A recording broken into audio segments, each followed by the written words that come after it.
राधिका बरसाने वारी की जय।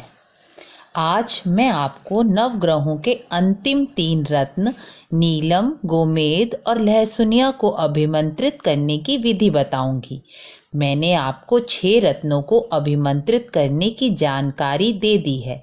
यह वीडियो का तीसरा पार्ट है। बाकी के पहले और दूसरे पार्ट में मैंने आपको माणिक, मोती, मूंगा, पन्ना, पुखराज और हीरे को अभिमंत्रित करने की जानकारी दी। जो दर्शक यह वीडियो देख रहे हैं वह पहले की वीडियो अवश्य देखें, जिससे आपको सारे रत्नों को अभिमंत्रित करने की विधि पता चल जाएगी।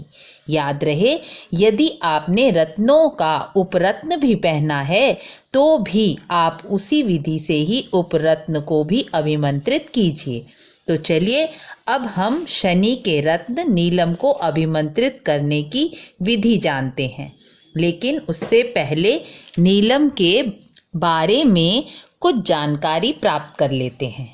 असली नीलम बहुत ही प्रभावकारी होता है, इसलिए ज़्यादातर ज्योतिषी नीलम को डायरेक्ट धारण नहीं कराते।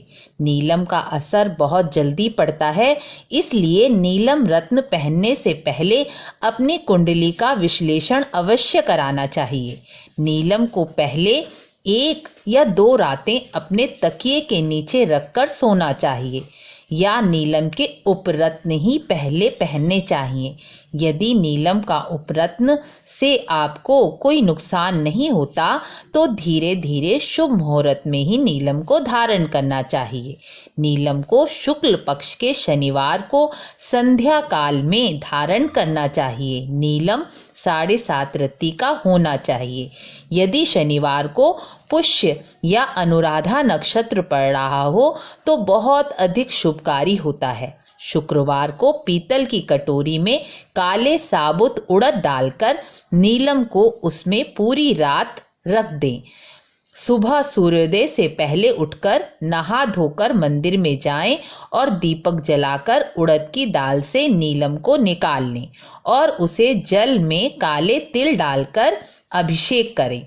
उसके बाद गंगा जल से धो लें। नीलम को केसर का तिलक करें और काले फल जैसे काले अंगूर, धूप, दीप, नीले फूल चढ़ाएं और काले उड़द और सरसों का तेल संध्या काल में दान करें। 1 माला ओम शन शनश्चराय नमः की जाप करें। शनिदेव का ध्यान कर कर नीलम धारण कर लें। यदि आप अपने घर में इसी दिन शमी का पौधा भी लगवाएं और हर एक शनिवार को संध्या काल में सरसों के तेल का दीपक काले तिल डालकर जलाएं तो आपको शनिदेव के बहुत ही अच्छे फल मिलेंगे। यह प्रक्रिया 3 महीने में एक बार दोहराते रहें। अब मैं आपको गोमेद राहु के रत्न को अभिमंत्रित करने की विधि बताती हूँ। राहु और केतु छाया ग्रह हैं और इनके अपने कोई वार या दिन नहीं है। यह जिस राशि में उच्च के होते हैं उन्हीं दिन को इनका दिन माना जाता है। गोमेद को अष्टधातु या चांदी में पहनना चाहिए। गोमेद को शुक्ल पक्ष के बुधवार को धारण किया जाता है। बुधवार को उत्तर फाल्गुनी नक्षत्र हो तो बहुत श्रेष्ठ माना जाता है। गोमेद का उपरत्न लाजवर्त भी धारण कर सकते हैं। गोमेद को सूर्यास्त के बाद धारण करना चाहिए। मंगलवार की रात को पीतल की कटोरी में जौ डालकर उसमें गोमेद रख दें। सुबह नहा धोकर मंदिर में जाकर जौ वाली कटोरी से गोमेद निकालकर उसे पंचामृत से स्नान कराएं और गंगा जल से धो लें। पूजा वाली थाली जिसमें दीपक जल रहा हो वहां रख दें और गोमेद को केसर का तिलक लगाएं और धूप, दीप, अक्षत, काले फल चढ़ाकर 1 माला ओम राम राहवे नमः का जाप करें और उसे पूरा दिन मंदिर में रहने दें। शाम को सूर्यास्त के समय दोबारा गोमेद की धूप, दीप, अक्षत चढ़ाकर पूजा करें।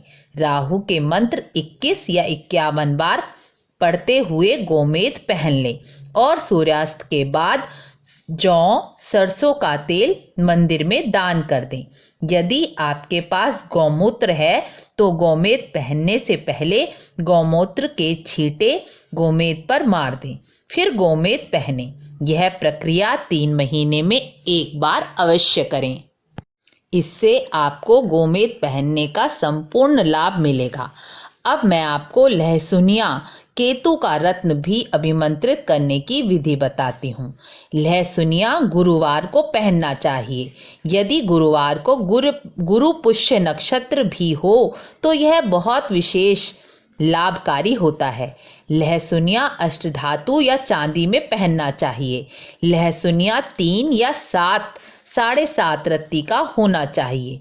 लहसुनिया को पीतल की कटोरी में काले और सफ़ेद तिल में दबाकर बुधवार की रात को रखना चाहिए। याद रहे, काले तिल और सफ़ेद तिल बराबर मात्रा में होने चाहिए। गुरुवार को सुबह नहा धोकर मंदिर में जाकर तिल वाली कटोरी से लहसुनिया निकाल लें और उसे पंचामृत से स्नान कराएं। इसके बाद गंगा जल से धोकर पूजा वाली थाली में रखें। लहसुनिया को केसर का तिलक लगाएं। धूप, दीप, अक्षत, केले का फल का भोग लगाएं। उसके बाद एक माला ओम के केतवे नमः का जाप करें और अपने गुरु और भगवान विष्णु का ध्यान करते हुए लहसुनिया पहन लें। सूर्यास्त के समय काले और सफ़ेद तिल और केले मंदिर में दान कर दें। यह प्रक्रिया 3 महीने में एक बार दोहराते रहें। यदि आपको ये जानकारी अच्छी लगी हो तो वीडियो को लाइक, शेयर, सब्सक्राइब करना ना भूलें। तो मिलते हैं अगली वीडियो में कुछ और अच्छी नई जानकारियों को लेकर। तब तक के लिए राधे राधे।